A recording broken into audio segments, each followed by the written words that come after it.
श्रीप्रदोषे स्तोत्रम्। श्रीगणेशाय नमः। जय देव जगन्नाथ, जय शंकर शाश्वत, जय सर्वगुणातीत, जय सर्ववरप्रद, जय नित्य निराधार, जय विश्वम्भरावय, जय विश्वेकवन्द्येश, जय नागेन्द्रभूषण, जय गौरीपते शंभो, जय चंद्रार्धशेखर, जय कोटियर्क शंकाश, जयानंत गुणाश्रिय, जय भद्र विरूपाक्ष, जयाचिन्त्य निरंजन, जय नाथ कृपा सिंधो, जय भक्तार्तिभंजन, जय दुस्तर संसार सागर उत्तारण प्रभो, प्रसीद मे महादेव संसारार्तस्य खिद्यतः, सर्वपापक्षयं कृत्वा रक्ष मां परमेश्वर, महादारिद्र्यमग्रस्य महापापहतस्य च, महाशोकनिविष्टस्य महारोगातुरस्य च,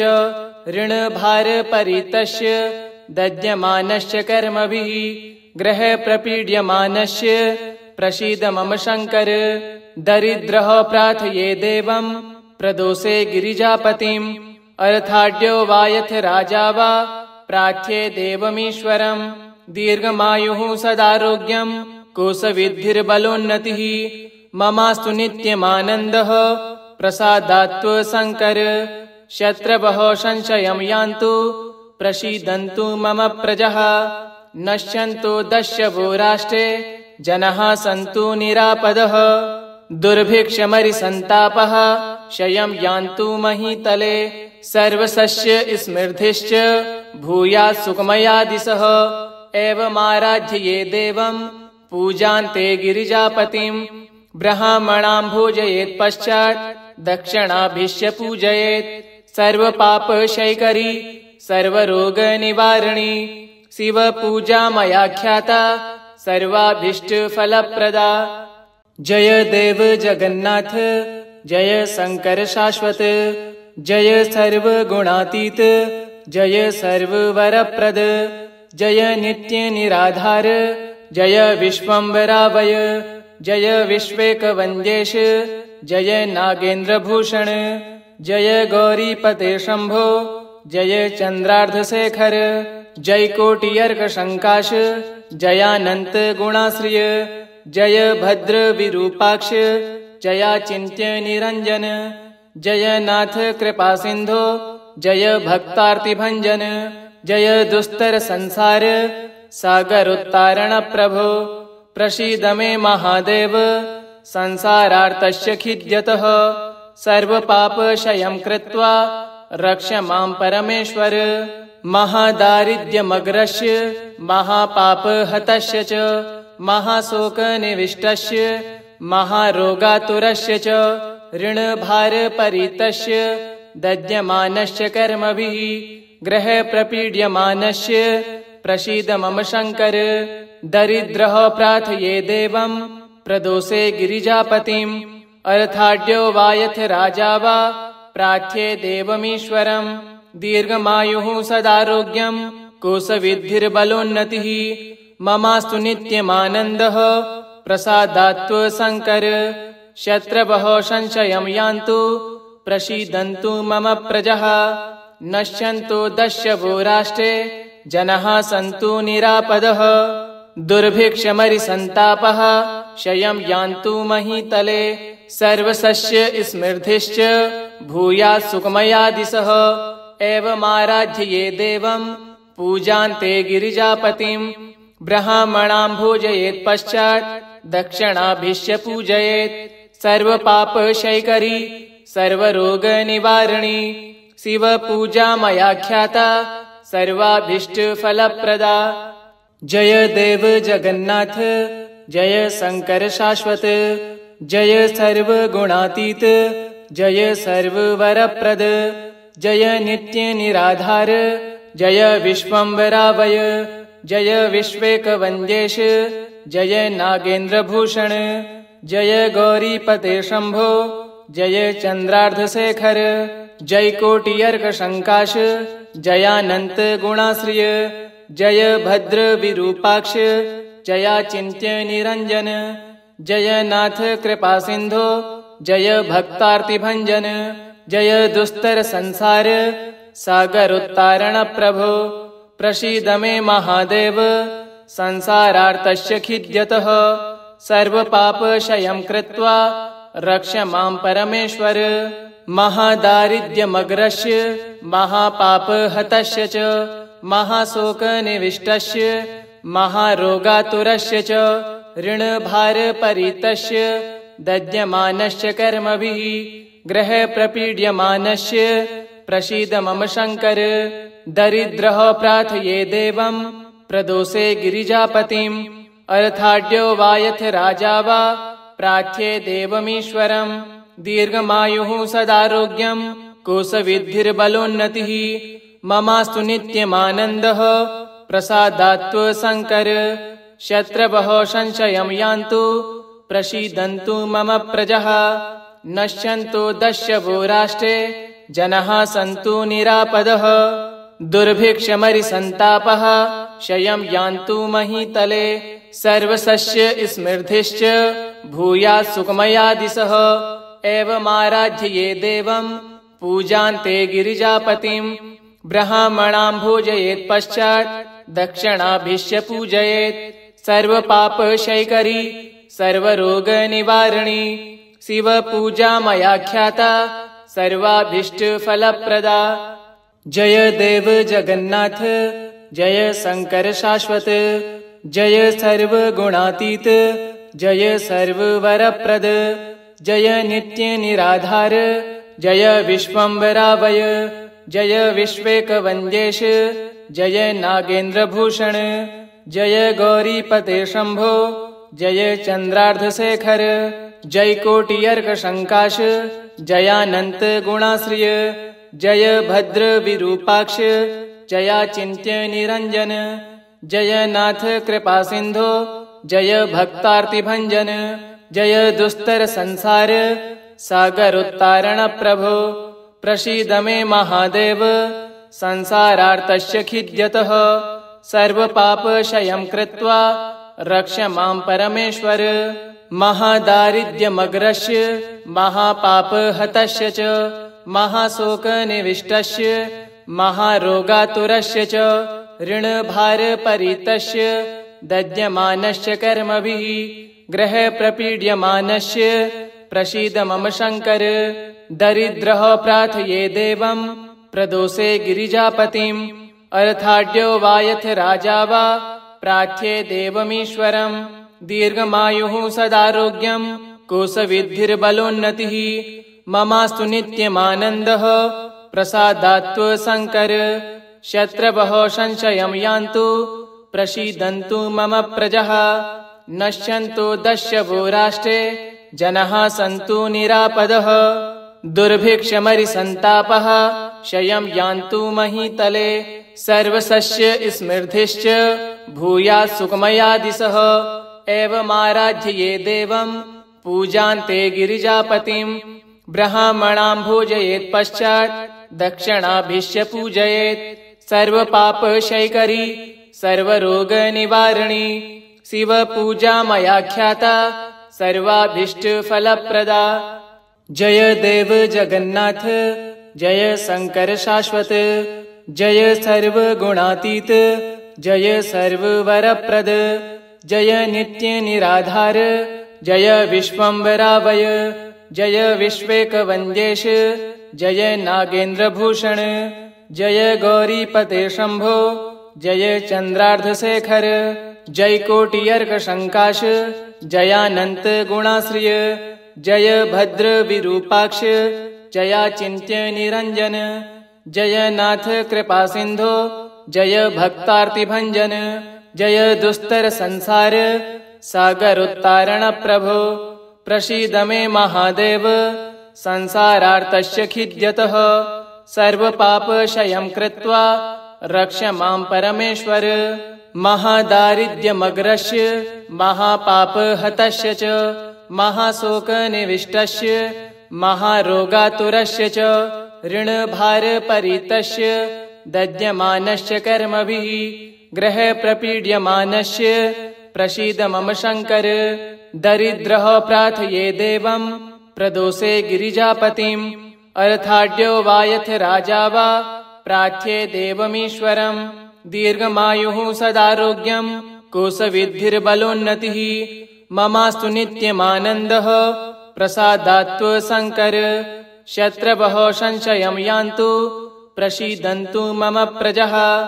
नश्यन्तु दस्यवो राष्ट्रे जनाः सन्तु निरापदः दुर्भिक्षमरिसन्तापः क्षयं यान्तु महीतले सर्वसस्य स्मृतिश्च भूयात् सुखमया दिशः एवमाराध्ये देवं पूजान्ते गिरिजापतिम्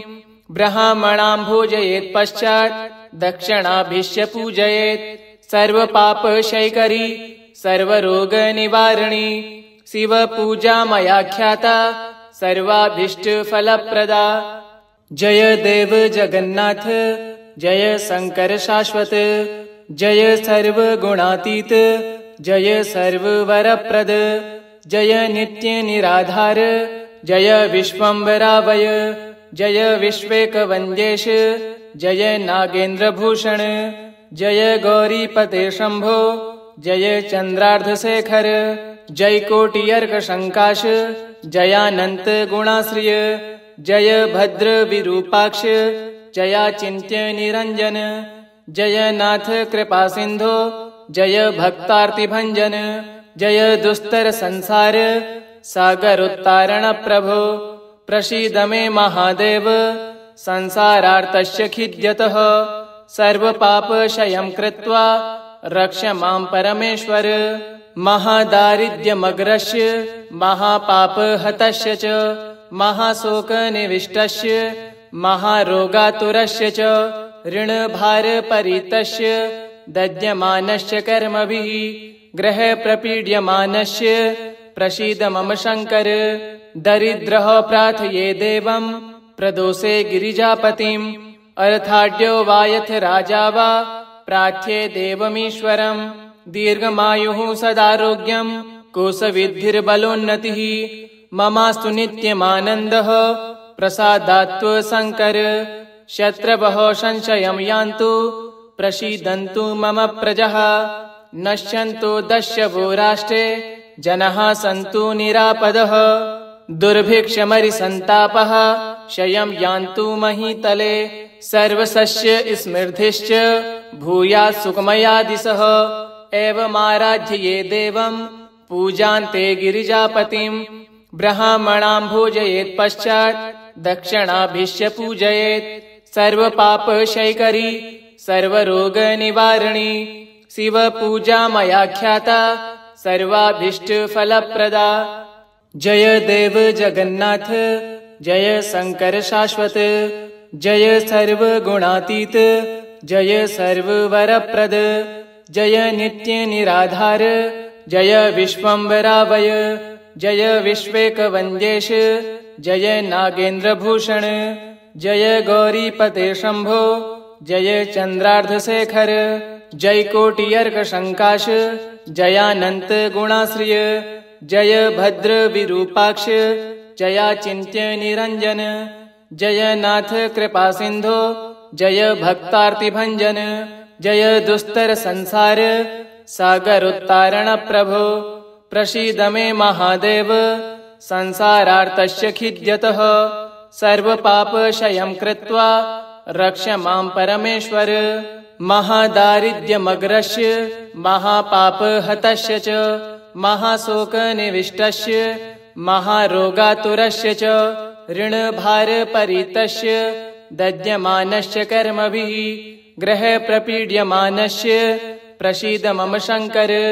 दरिद्रः प्रार्थये देवं प्रदोषे गिरिजापतिम् अर्थाढ्यो वा यथ राजा वा प्रार्थये देवमीश्वरम् दीर्घमायुः सदारोग्यम् कोशविद्धिर्बलोन्नतिः ममास्तु नित्यमानन्दः प्रसादात्व शङ्कर शत्रवः संशयं यान्तु प्रसीदन्तु मम प्रजः नश्यन्तु दस्यवो राष्ट्रे जनाः सन्तु निरापदः दुर्भिक्षमरिसन्तापः क्षयं यान्तु महीतले सर्वसस्य स्मृतिश्च भूयात् सुखमया दिशः एवमाराध्य देवं पूजान्ते गिरिजापतिं ब्राह्मणां भोजयेत् पश्चात् दक्षिणाभिश्च पूजयेत् सर्वपापक्षयकरी सर्वरोगनिवारिणी शिवपूजा मया ख्याता सर्वाभीष्टफलप्रदा। जय देव जगन्नाथ जय शंकर शाश्वत जय सर्वगुणातीत जय सर्ववरप्रद जय नित्य निराधार जय विश्वम्भरावय जय विश्वेकवन्द्येश जय नागेन्द्रभूषण जय गौरीपते शंभो जय चंद्रार्धशेखर जय कोटियर्कशंकाश जयानंत गुणाश्रिय जय भद्र विरूपाक्ष जयाचिन्त्य निरंजन जय नाथ कृपा सिंधो जय भक्तार्तिभंजन जय दुस्तर संसार सागरोत्तारण प्रभो प्रसीद मे महादेव संसारार्तस्य खिद्यतः सर्वपापक्षयं कृत्वा रक्ष मां परमेश्वर महादारिद्र्यमग्रस्य महापापहतस्य च महाशोकनिविष्टस्य महारोगातुरस्य च ऋणभारपरितस्य दद्यमानस्य कर्मभिः ग्रहप्रपीड्यमानस्य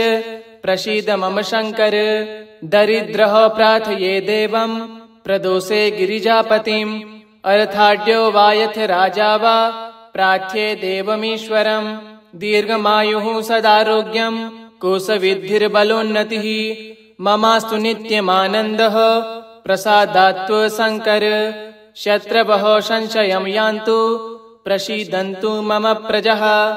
नश्यन्तु दस्यवो राष्ट्रे जनाः सन्तु निरापदः दुर्भिक्षमरिसन्तापः क्षयं यान्तु महीतले सर्वसस्य स्मृतिश्च भूयात् सुखमया दिशः एवमाराध्य देवं पूजान्ते गिरिजापतिं ब्राह्मणां भोजयेत् पश्चात् दक्षिणाभिश्च पूजयेत् सर्वपापक्षयकरी सर्वरोगनिवारिणी शिवपूजा मया ख्याता सर्वाभीष्टफलप्रदा। जय देव जगन्नाथ जय शंकर शाश्वत जय सर्वगुणातीत जय सर्ववरप्रद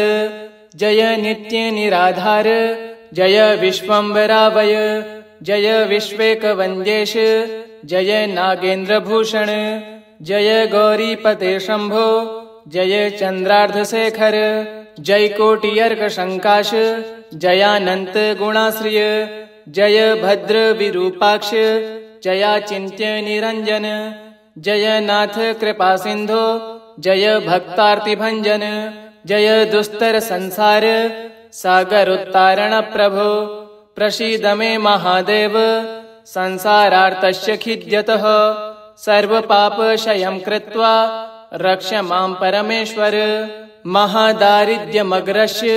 महापापहतस्य च महाशोकनिविष्टस्य महारोगातुरस्य च ऋणभारपरितस्य दद्यमानस्य कर्मभिः ग्रहप्रपीड्यमानस्य प्रसीद मम शंकर दरिद्रः प्रार्थये देवं प्रदोषे गिरिजापतिं अर्थाढ्यो वा यथ राजा वा प्रार्थ्ये देवमीश्वरम् दीर्घमायुः सदारोग्यं कोशविद्धिर्बलोन्नतिः ममास्तु नित्यमानन्दः प्रसादात्व शंकर शत्रवः संशयं यान्तु प्रसीदन्तु मम प्रजः नश्यन्तु दस्यवो राष्ट्रे जनाः सन्तु निरापदः दुर्भिक्षमरिसन्तापः क्षयं यान्तु महीतले सर्वसस्य स्मृतिश्च भूयात् सुखमया दिशः एवमाराध्य देवं पूजान्ते गिरिजापतिं ब्राह्मणां भोजयेत् पश्चात् दक्षिणाभिश्च पूजयेत् सर्वपापक्षयकरी सर्वरोगनिवारिणी शिवपूजा मया ख्याता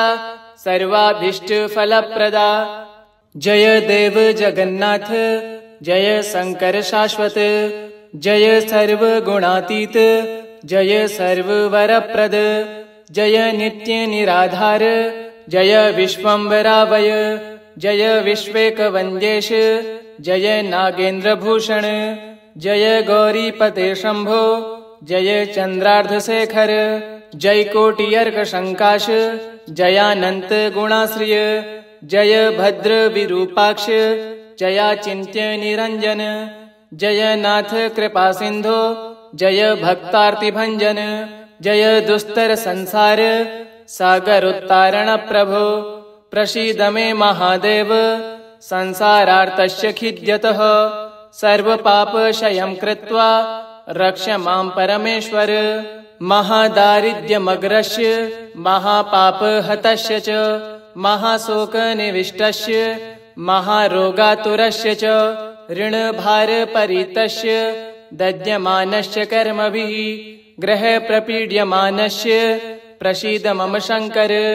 दरिद्रः प्रार्थये देवं प्रदोषे गिरिजापतिम् अर्थाढ्यो वा यथ राजा वा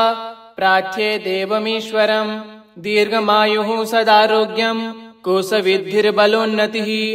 ममास्तु नित्यमानन्दः प्रसादात्व शङ्कर शत्रवः संशयं यान्तु प्रसीदन्तु मम प्रजः नश्यन्तु दस्यवो राष्ट्रे जनाः सन्तु निरापदः दुर्भिक्षमरिसन्तापः क्षयं यान्तु महीतले सर्वसस्य स्मृतिश्च भूयात् सुखमया दिशः एवमाराध्ये देवं पूजान्ते गिरिजापतिं ब्राह्मणां भोजयेत् पश्चात् दक्षिणाभिश्च पूजयेत् सर्वपापक्षयकरी सर्वरोगनिवारिणी शिवपूजा मया ख्याता सर्वाभीष्टफलप्रदा जय देव जगन्नाथ जय शङ्कर शाश्वत जय सर्वगुणातीत जय सर्ववरप्रद जय नित्यनिराधार जय विश्वम्भराभय जय विश्वेकवन्द्येश जय नागेन्द्रभूषण जय गौरीपते शम्भो जय चन्द्रार्धशेखर जय कोटियर्कशङ्काश जयानन्त गुणाश्रिय जय भद्रविरूपाक्ष जयाचिन्त्य निरञ्जन जय नाथ कृपासिन्धो जय भक्तार्तिभञ्जन जय दुस्तर संसार सागरोत्तारण प्रभो प्रसीद मे महादेव संसारार्तस्य खिद्यतः सर्वपापक्षयं कृत्वा रक्ष मां परमेश्वर महादारिद्र्यमग्रस्य महापापहतस्य च महाशोकनिविष्टस्य महारोगातुरस्य च ऋणभारपरितस्य दद्यमानस्य कर्मभिः ग्रहप्रपीड्यमानस्य प्रसीद मम शङ्कर दरिद्रः प्रार्थये देवं प्रदोषे गिरिजापतिम् अर्थाढ्यो वा यथ राजा वा प्रार्थ्ये देवमीश्वरम् दीर्घमायुः सदारोग्यं कोशविद्धिर्बलोन्नतिः ममास्तु नित्यमानन्दः प्रसादात्व शङ्कर शत्रवः संशयं यान्तु प्रसीदन्तु मम प्रजः नश्यन्तु दस्यवो राष्ट्रे जनाः सन्तु निरापदः दुर्भिक्षमरिसन्तापः क्षयं यान्तु महीतले सर्वसस्य स्मृतिश्च भूयात् सुखमया दिशः एवमाराध्ये देवं पूजान्ते गिरिजापतिं ब्राह्मणां भोजयेत् पश्चात् दक्षिणाभिश्च पूजयेत् सर्वपापक्षयकरी सर्वरोगनिवारिणी शिवपूजा मया ख्याता सर्वाभीष्टफलप्रदा इति श्री प्रदोषे स्तोत्रम् श्री शिवार्पणमस्तु। ओम श्री सांब सदाशिवाय नमः।